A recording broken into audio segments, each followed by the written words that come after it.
The Going Merry floated peacefully on the endless white sea of clouds, its sails limp in the windless sky. The Straw Hat crew stood in awe of their incredible surroundings. They had finally reached the legendary Sky Island after their daring ride on the knock-up stream. Luffy stretched his arms wide, grinning at the fluffy landscape.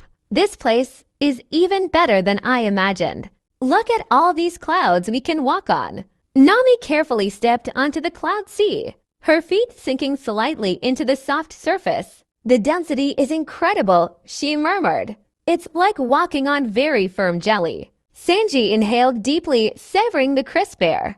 I can already smell amazing ingredients up here. I bet the local cuisine is fantastic. Their exploration was interrupted by a buzzing sound approaching rapidly. A small, sleek vessel without any sails came skimming across the clouds, piloted by a young woman with delicate white wings. An older man with similar wings stood nervously behind her. "Welcome to Angel Beach," the girl called out cheerfully. "I'm Canis, and this is my father Pagaya. We're here to greet visitors to our sky home." Usopp immediately struck a heroic pose. "We are the mighty pirates," Luffy interrupted with his usual enthusiasm, pointing proudly at their Jolly Roger flag. Canis simply smiled. "Would you like to try riding a waver? It's how we get around up here where there's no wind for sails." Nami's eyes lit up with professional curiosity. "How does it move without wind?" she asked, already examining the strange vehicle. Pagaya produced a peculiar shell from his belt. "We use these dials. This is a jet dial that stores and releases wind." He demonstrated by pressing the shell, which emitted a powerful gust of air. The crew gathered around as Pagaya showed them various dials, tone dials that could record sounds, flame dials that produced fire, and lamp dials that glowed with stored sunlight. Chopper was particularly fascinated by the medical applications. Nami, unable to contain her curiosity, began examining the waver's mechanisms more closely. Before anyone could stop her, she accidentally triggered the ignition.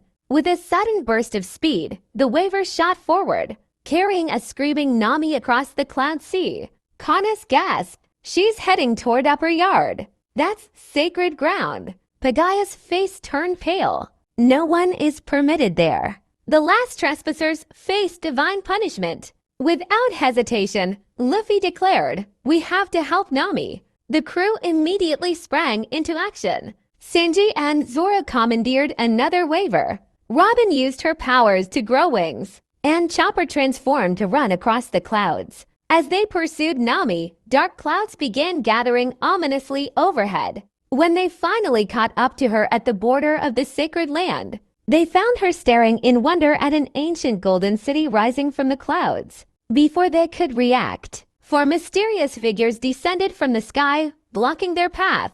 "You have violated sacred law," their leader intoned. "The punishment is death."